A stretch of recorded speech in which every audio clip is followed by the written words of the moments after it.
happiness to the world. Big Moves provides high-quality stickers and accessories made to spread happiness. Express yourself with hands-on art that's made for every big move. Our collection of inspirational, funny, trendy, and relatable designs make for the perfect gift for yourself, family, and friends. All of our stickers are printed and shipped with care right here in the U.S.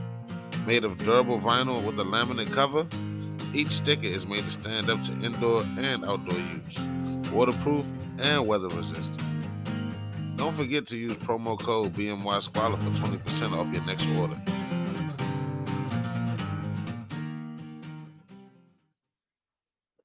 Hey, how you doing, everybody? This is your man, Young Squalor, and this is another Always Everything with Squalor podcast episode. And today we have a special guest with me today. Can you introduce yourself for me, please? Absolutely. I'm Letha Thornton, licensed financial coach. Cool. Thank you. Thank you so much for coming on. And so let's talk about why you're on the show. Okay. So I am on the show to financial empower as I'm on a journey, as we probably all are on a journey or need to be on a journey. There's some key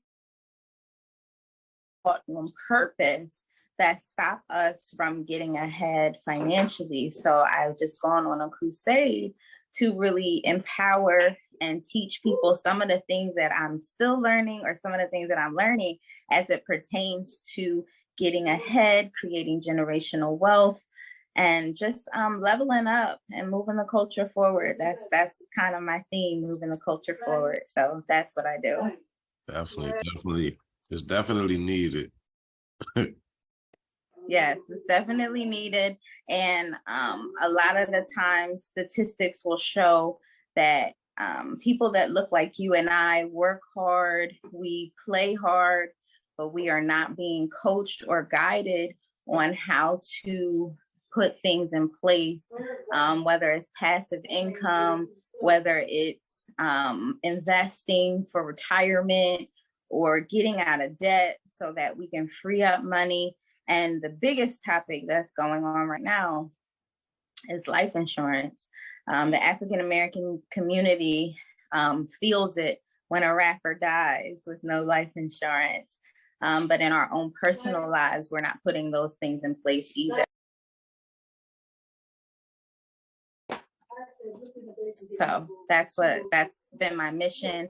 I've been doing this for probably about 8 years, just kind of building my brand and networking and all of that.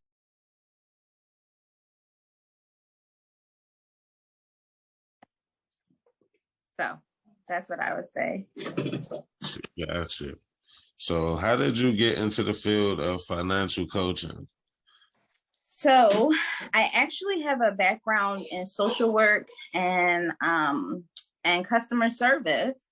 I've always loved helping people. And one day I was sitting and my children was playing with this little boy, and his mother came and was like, "Yeah, girl, I got a new car." She was like, it's a few years old, but the payments are kind of high. And I was like, "Well, how high?" And she was like $563 a month for like a 4-year-old car.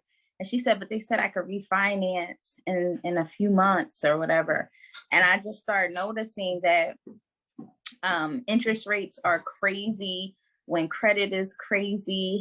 And I just wanted to impact people. And I started thinking, like, how could I get a message out, to people that work hard just like me, but have these issues.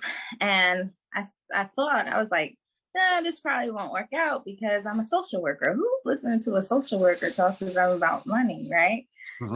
So someone came to me and offered me an opportunity to get some licenses behind my name. So as we know, credentialing is everything. So people will listen when you got a certificate or a license behind your name. So I started out kind of small, and social media has really exploded my business. It's how I met you. It's how I landed a weekly radio show that just started this Tuesday, actually. Excuse me. So I've just been building my brand and trying to reach out to as many people as possible. That's cool. That's cool. Yeah. And I like I like that. I like that the fact that you're doing that because they don't really offer it in school. They do offer it in school, but it's not. It really should be a regular class, but it's more like an elective. They're just starting. They're just starting to make it a part of curriculum in school after multiple generations have failed when it comes to being able to successfully retire and manage their money. So now that financial literacy is starting to be taught in schools, but it's still not enough. And that's the number one thing. You know, they taught me how to balance a checkbook and go grocery shopping when I was in school. You know, all those things I probably could have learned if I stumbled into the grocery store, you know? Yeah. So Then when I was in school, they didn't teach us. Well, see, I had a financial literacy class, but it was only for like maybe 2 months of the whole right, school. right. And believe it or not, it's systematically designed. It really has been designed for a group of people to not be provided with the information, right? Because realistically, wealth creation diminished in our communities, especially after Black Wall Street, the crumble of that. And they didn't want us to know certain things. Consequently, we're 250 years behind our white counterparts because they got like a little bit of a head start and a jump, and certain things were kept from us on how to create wealth through inheritance and through investing and things like that. So as we start waking up, we are starting to take these things more seriously, not as seriously as I would like, as I keep hearing these types of stories, but the information is out there and people are seeking it. So I'm thrilled about that. At what age do you think parents should start working with their kids on financial literacy? As soon as they're old enough to ask you for money. Yeah, that's a good. When they start asking you for money and you start giving them money, you say keep some, save some, or spend some, save some. I started with my children very early. You know, it doesn't have to be a crazy amount of money, but if you get $10, you know, maybe you spend 6 or 7 of it, but put some up for a rainy day. If you're assigning your children chores and you're giving them a weekly allowance, you should be guiding them and showing them what they can do with the money so that if they ever have a need or a want, they have access. And I teach, I work with school students as young as I'd say 8 to 10 and even teenagers, teaching them if you save money, one day money will save you, right? The commercialism of the Black consumer, we are some of the biggest consumers on the planet. But we often don't have much to show for it. We spend a ton on entertainment, a ton on electronics, a ton on hair, a ton on weed supplies, right? The weed, what you put it in and the whole nine. But when it comes, we could be real, right? Yeah. But when it comes to saving money and growing money, we live in the now. We say we're living paycheck to paycheck, and you can start really with $25 a month if you're disciplined enough. As soon as the new year hits, there's all kind of savings challenges and things like that. It doesn't have to be anything huge, and that's the misconception that we have to have a lot to save money, and that's just not the case. You can.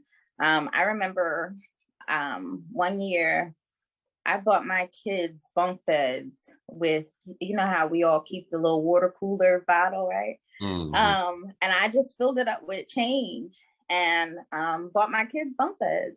You know, it doesn't. That was a lot of change, right?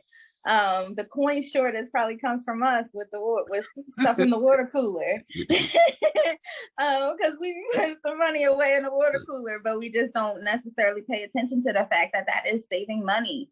Right. I stopped going to Dunkin' Donuts and just start putting the $2 in change that I would use at Dunkin' Donuts on coffee and ended up saving like $65 in a month. It's doable and we're able to do it. It's just the lack of discipline and a money mindset. The other night on my show, we kicked it off talking about having a money mindset. If your mindset is not right, it doesn't matter how much money comes across your hands, you're not going to be able to save the money. You're going to spend the money. We're going to live in the now. We look good, right? But we don't necessarily have assets, right? Statistics will show that African Americans often have the least amount of net worth at the end of the year, right? We probably have, after it's all said and done, and the money that we actually have available, it's about $5,000, right? Meanwhile, our that's a flat screen in the couch, right? But aren't even the Hispanic community does better than we do, you know. So it's just a huge undertaking. But as someone that likes to think I'm a champion for the people, I really wanna help and encourage and provide as much information as I can. Definitely a champion for the people. Definitely. Without financial literacy, we are stuck in the hole. And speaking of that, what do you say to somebody who is trying to get on their feet, they're already in the hole, and they really don't know, like they're unsure of pretty much everything? Like, pay yourself first. When you get paid, I don't care if it's $10, I don't care if it's $20, pay yourself first, right? Uncle Sam, before the check even touches you, he takes his off the top. You got to take yours off the top, and whatever your other things are, you got to look at your budget and you got to see where you stand and where you land, and you'll be able to see that I spend too much money at Dunkin' Donuts or these subscriptions, Hulu, Netflix, Disney Plus, all of those things. I'm throwing money out the window because 9 times out of 10, it's only so much TV you can watch, right? They say the bigger your TV is, the broker you are. Yeah, you're right. So realistically, starting small, you know what I mean? It doesn't have to be anything big, and we spending all this money on wigs. So there's there is some money to be freed up. You just gotta really take a look at your budget and take small steps. It doesn't have to be, I gotta save $200 a month, right? How much you spend on ordering out, Grubhub, Uber Eats, whatever it is? How much do you spend on that a month? Take a look at that. See if you can make some cutbacks on that. Right? Man, don't get me started on them. I'm not even, listen, I don't even want to order because I get angry. The service fee is so high, you can't even afford to leave. That's what I'm about to say. That delivery fee is it's ridiculous. It's ridiculous. So just looking at those things, maybe you smoke cigarettes, maybe you cut back where you're not buying them as often. It could be small, but you just have to start somewhere. It ain't gotta be $1 million, but you gotta start somewhere, because then you'll develop the habit. You do that for 21 days. That's how long they say it takes to master a habit. You start doing something small and look where you land in 21 days, 30 days, 60 days, with the discipline to just not touch it. You know, I like to save dollar bills. I break a 5. I put the dollar bills up. You know, that is, you know, in a pinch when I'm not home and my kids want something, I tell them go get the dollars out the little thing.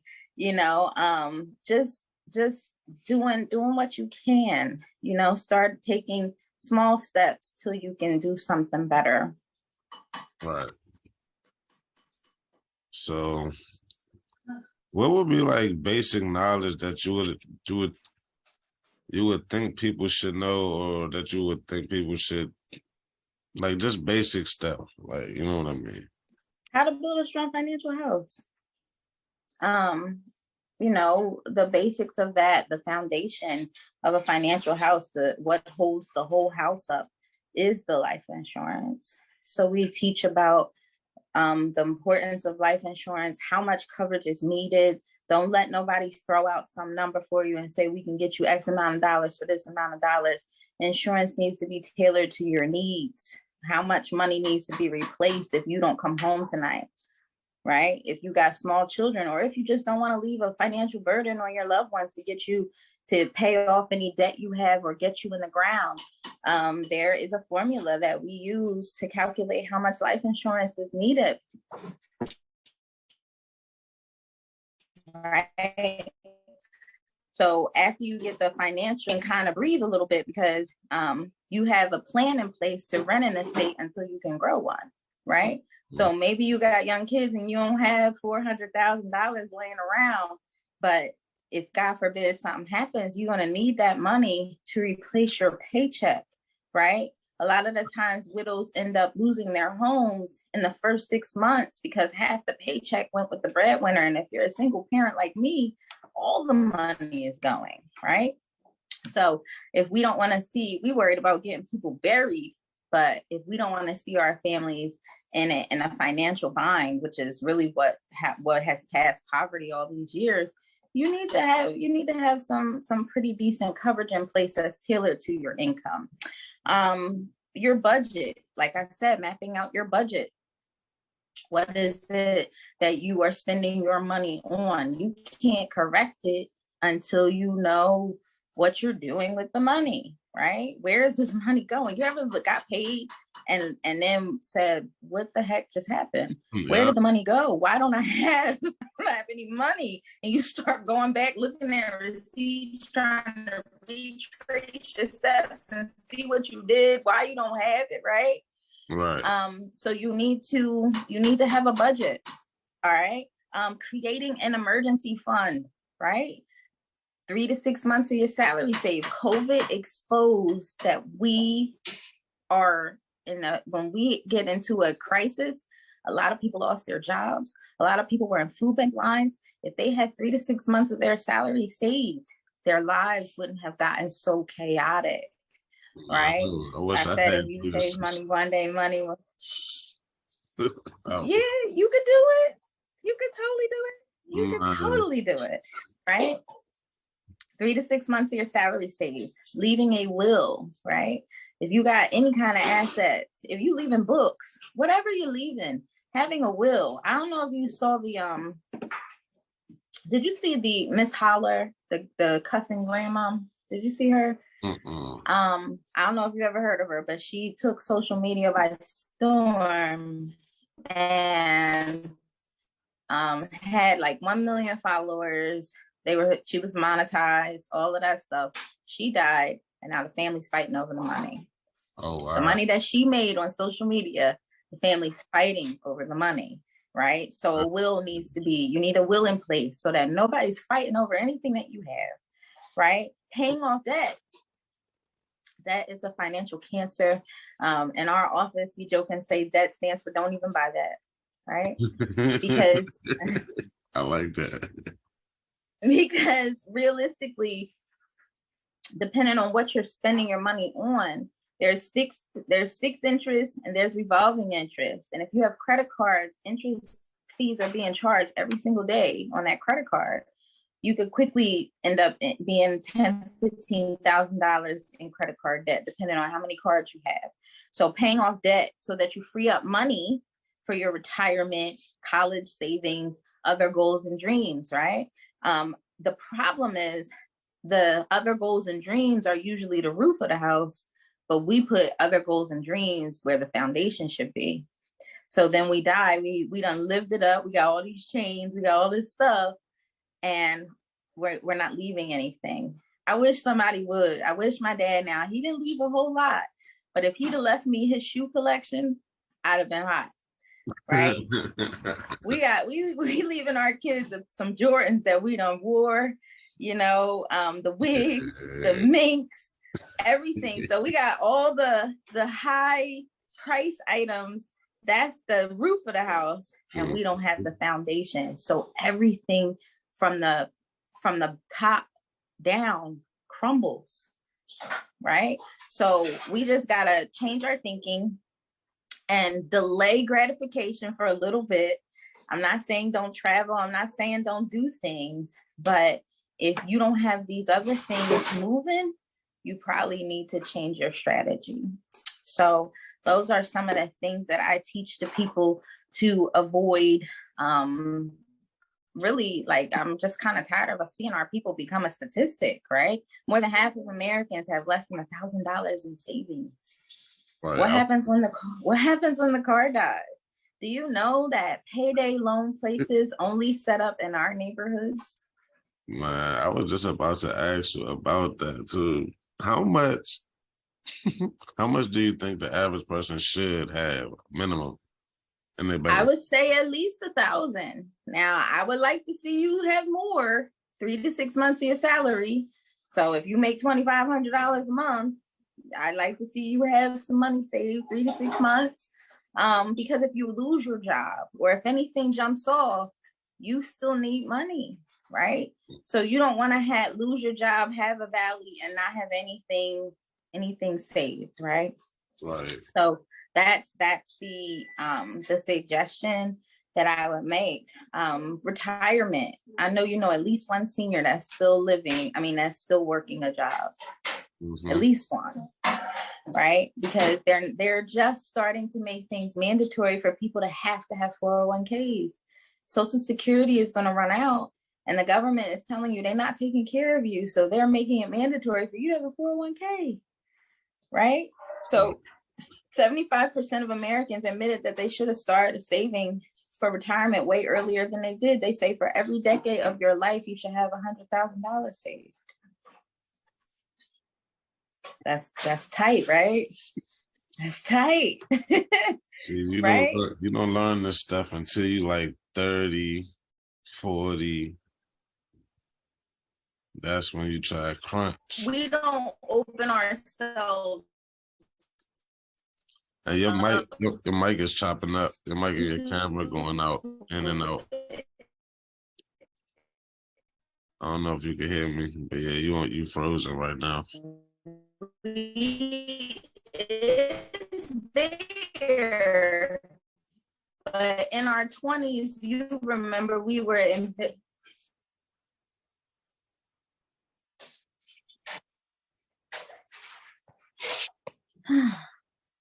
Hello? Yeah, I got you. Can you hear me now? Yep, I can hear you. Yeah. Oh, okay. I didn't even know that it was choppy. I thought it was I didn't know that there were parts you couldn't hear. Yeah, it was chopping up right there. It got real bad right there. Oh no. Yeah, definitely give me, because I can see and hear you good. Just put a thumb up or something so I know that you can hear me. Oh yeah, absolutely. What were you saying? Yeah, because I was talking about like people don't learn all the good stuff until they're like well of age, so they don't really have the time to set up what they need to set up in order to live, because they already old by the time they get the information. Because in your 20s, you think you're invincible, right? Mm-hmm. So nothing's gonna happen to me, and I got time. Then around late 20s, maybe we start having kids, and then you be like, well, I'm gonna start saving for the kids' college. And then that doesn't happen. And then it's like, I'm gonna start saving for retirement. Now you're 30 or 40. I don't know about you, but I'm 43 years old, and I can't see working another 30 years to retirement. I just can't see it. Let's see, I'm 29 right now. And I've been trying to get, like, I've been trying to literally, the one thing that stuck out to me that I've been interested in is investing in real estate. So I've been really getting into that world. So you gotta have an income that works whether you work or not, right? Real estate is that. Real estate positions you to create passive income whether you are physically involved or not, just in case your body gives out on you or you just looking to have a cushion of comfort. So you're definitely on the right path with investing in real estate. But on the other side of it, putting money into the global economy, right? And learning how to do it, learning how interest works for and against you. All of those things play a part. So, yep, you're right. You're on target. Good to know. But what I really spend time with people on is really just doing what we call a financial GPS with them.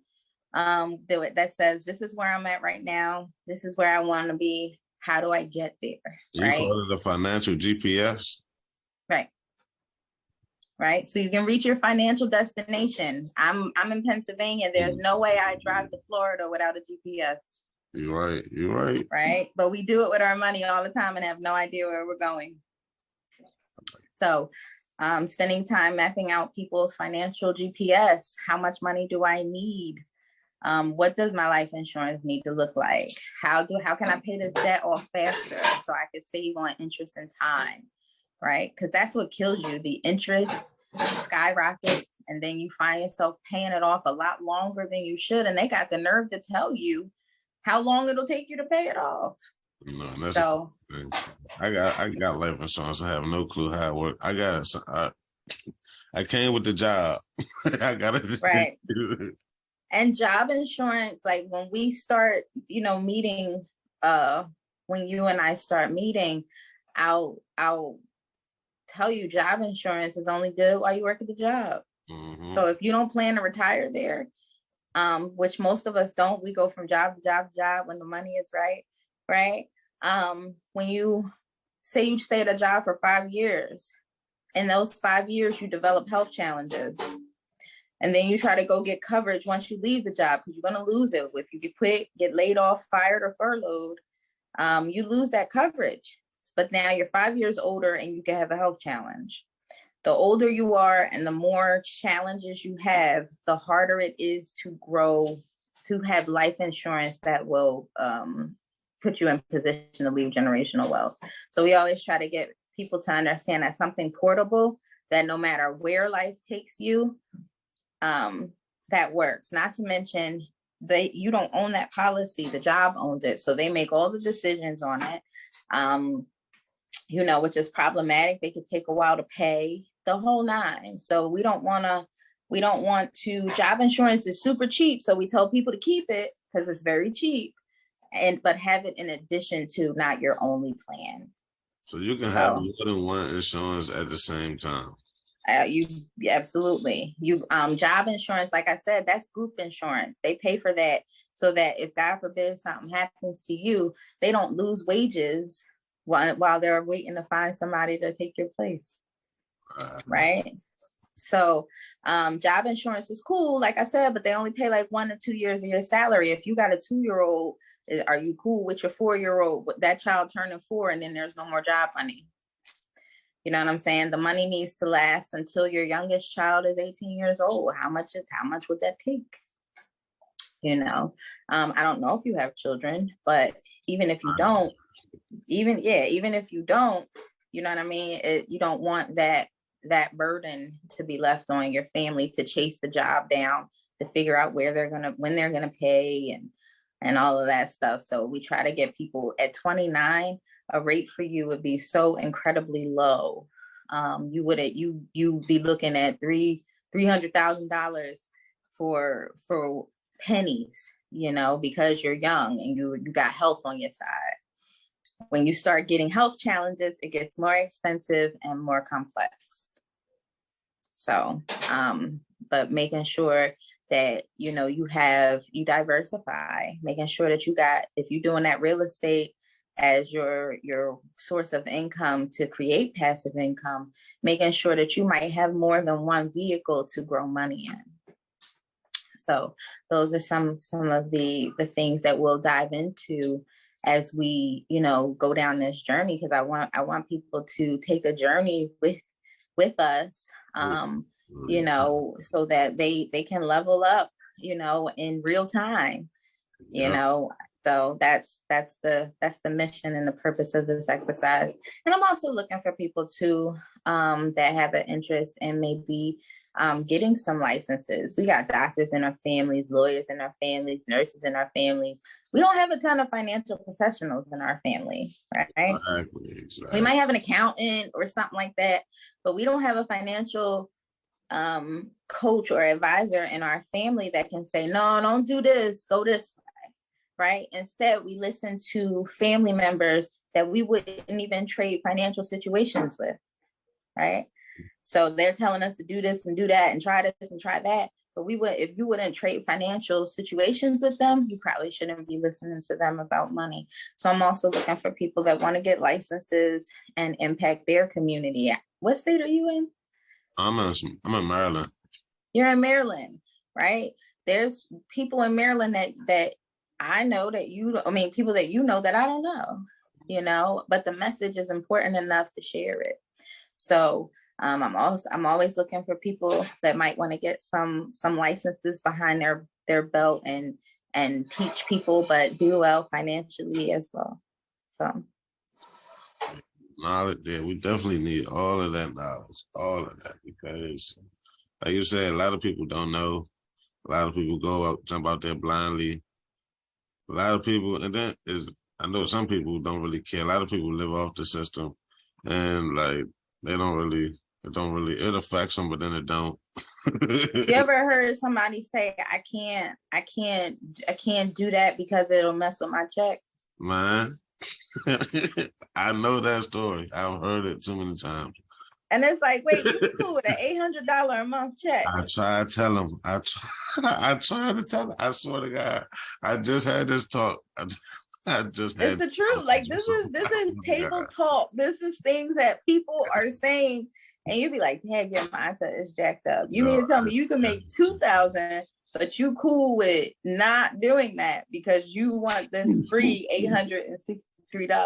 Like it just blows my mind. I am not talking to those people because that's a mindset. Poverty is a mindset.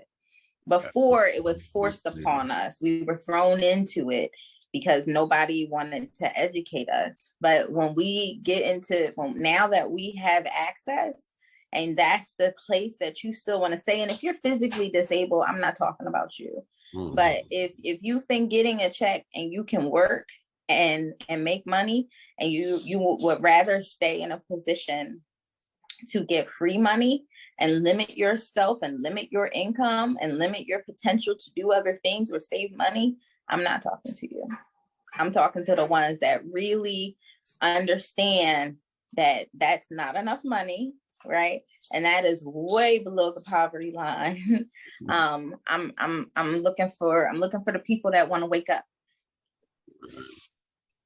They need to wake up. I swear to God, I had that exact. So I saw like earlier today.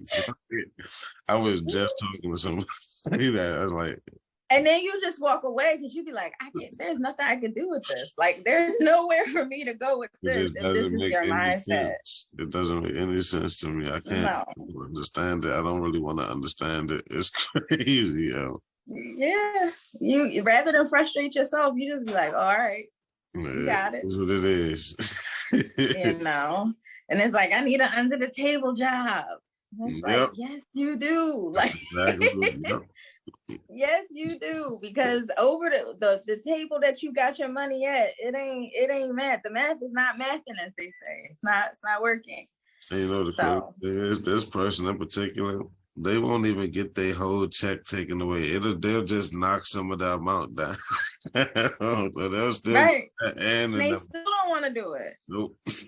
Yeah, like they even let you slide for a period to make sure that you wanna, if that's the job, they give you a little grace period before they start cutting it. And they still don't want to do it. So it's ugly, and it's, like I said, it's a poverty mindset that people struggle to get out of because they think they're getting over. COVID. And you're not getting over, and you're not getting by either.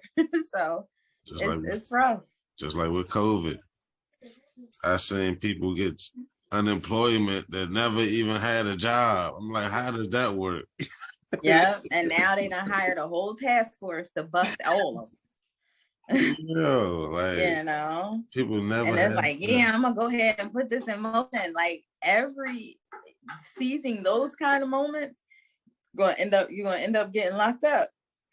You know, once they figure out what you did, it's just rough. It's just we just in survival mode all the time, you know, and it's no getting ahead because we're always just trying to survive. So I want to break that chain and break that cycle. We need to do more than survive. We need to have some of our life, and I'd say at least 20 to 30 years of our life that we can live and enjoy. That is why you got we gonna do the once a month thing because people need it. We need it. I need it. Everybody need it. And my audience is mostly ages 23 to 27. Right. At 23, if somebody would have caught me with this information, I'd be wealthy. I started saving early, but the person just wanted my account. He didn't teach me how it worked. He didn't teach me about risk tolerance. He didn't teach me anything. So consequently, I saved money for 12 years and I was still behind. Nobody's teaching us what to do with the money, right? So absolutely, I want to reach the 23 to 27-year-olds and really impress upon them that the lifestyle that you want, to have to work 50 or 60 years to get it, is not that is not the way that we want to go. Yeah, not at all. You know, not at all. So there's a lot of examples of what not to do out there. There's definitely a lot of examples of what not to do.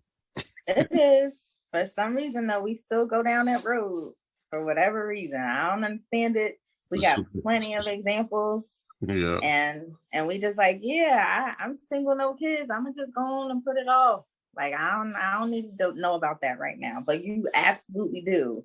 Especially younger individuals can't see themselves working until they're 60 either. You know, you 19, 20 years old. That means you got 50 years of working a daggone job. And you don't even want to go to the one you got right now. Or are we throwing ourselves in student loan debt and spend most of our lives paying that money off? And I think that's necessary. That I don't even like scams. Yeah. There's a lot of scams out here. A lot of legal scams. Because there's other countries that pay the tuition for the students. You know, there's some states that allow children, you know, to go to school for free. You know, and we throwing ourselves in thousands of dollars of debt. My daughter's 16, and she was like, I don't want a lot of debt. She was like, I just want the degree because I know that that's what they really care about. It don't necessarily matter the school you went to. It helps maybe, but she said, I just want the piece of paper. She said, I'm not trying to throw myself into some debt, which is amazing to say at 16. Right. You know, the more prestigious the school or out of state or whatever the case may be, the more you're going to spend. But that student loan debt, paying on that 30, 40 years is unacceptable too. That's you paying a mortgage for your education. And then, so they said they're going to forgive it, but not the whole thing. Well, no, that you can't even get that now. They canceled that because there was a certain group of people that felt that breaks should not be given. So they put a halt to that. And while they told me my loan forgiveness was approved, they had to make an addendum and send it back and say it's on hold now. So, you know, they don't want you to get ahead in that way. They figure if I paid mine off, you should be able to pay yours off.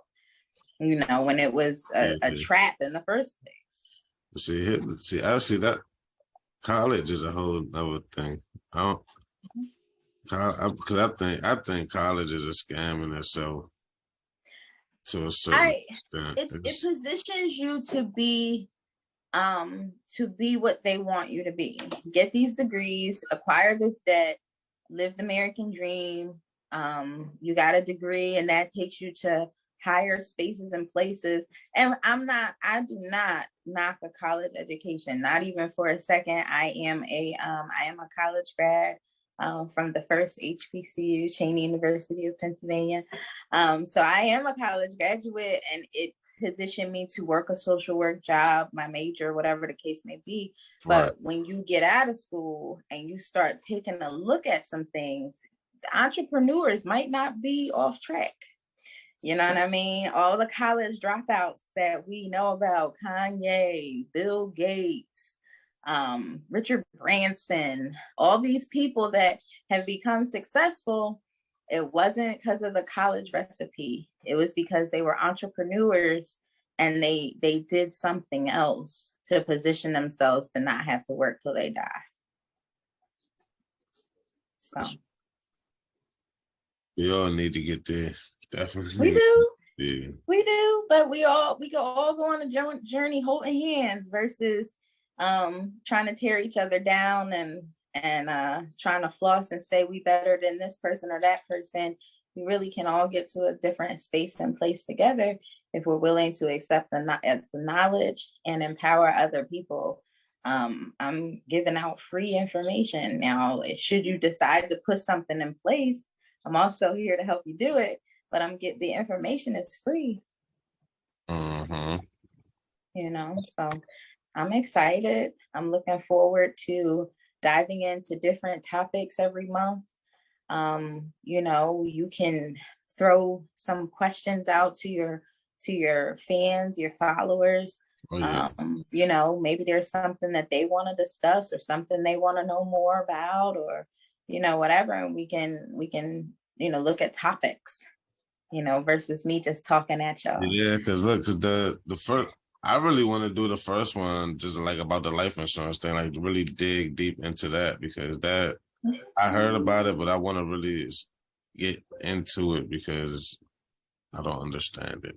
Like That's the number one thing that people say: life insurance and investments, and then they throw in debt. They want to get out of debt. So you're right on target with where you should be.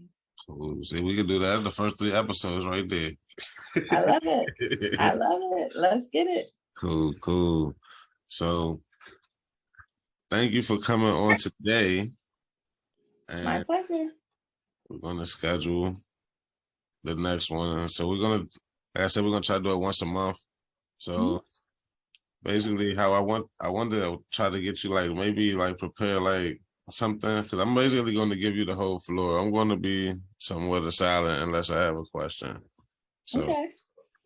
I could do that. Life insurance is definitely something I could talk about all day. Just because until I got licensed, there was levels to it that I just wasn't aware of. You know, I know that if my dad would have had a different type of life insurance, my whole life would be different financially. You know, money was left for him to get buried, maybe a little extra for me and maybe my sister and maybe his wife. But if he'd have left 300,000, our whole life would be different. You know, so we gotta focus on what are we leaving? What kind of legacy are we leaving? So I'm looking forward to it. Cool. And I did want to ask you one more thing before we go. Well, two more things, and then just 2 more things. So one thing is, how important is actually having your credit built up? It's very important. Credit gets you things that if you leverage it correctly, if you're trying to purchase a home, if your credit is trash, your interest rates are higher if you get approved at all. But if you, I took a picture the other day, the interest is significantly lower when your score is better. There's some healthy debt to have. I was talking with someone yesterday, and it was like, you don't want to run up all the credit cards. You really want to get maybe one card that you use for emergencies, and whatever you put on there, try to pay it off that next month.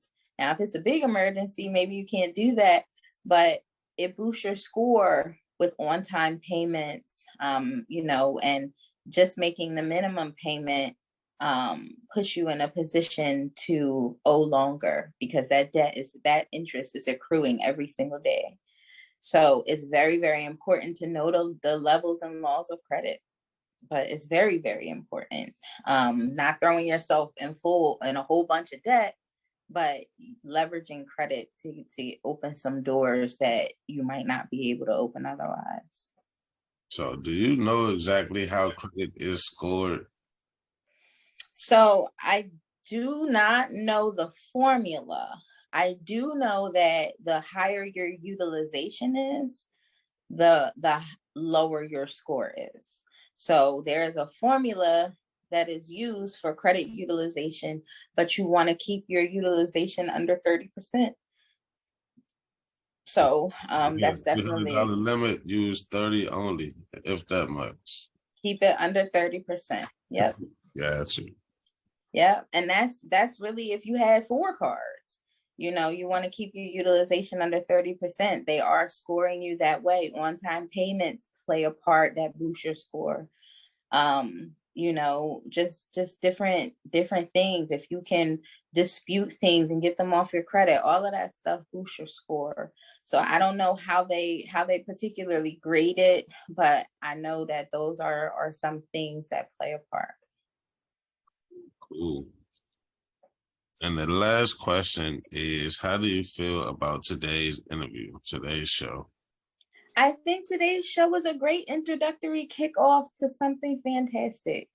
I think that you're going to build. I think that the right people will listen and apply. The wrong people will listen and turn it off in the first few minutes, right? We're not looking for them. So we understand we're not going to reach everybody, but the ones who turn it on and utilize it and take advantage of the free information that's being provided, I think you're going to grow your viewers. I think you're going to have people to participate in discussions and different things like that. So I think the show went great, and I'm just excited to do the next one.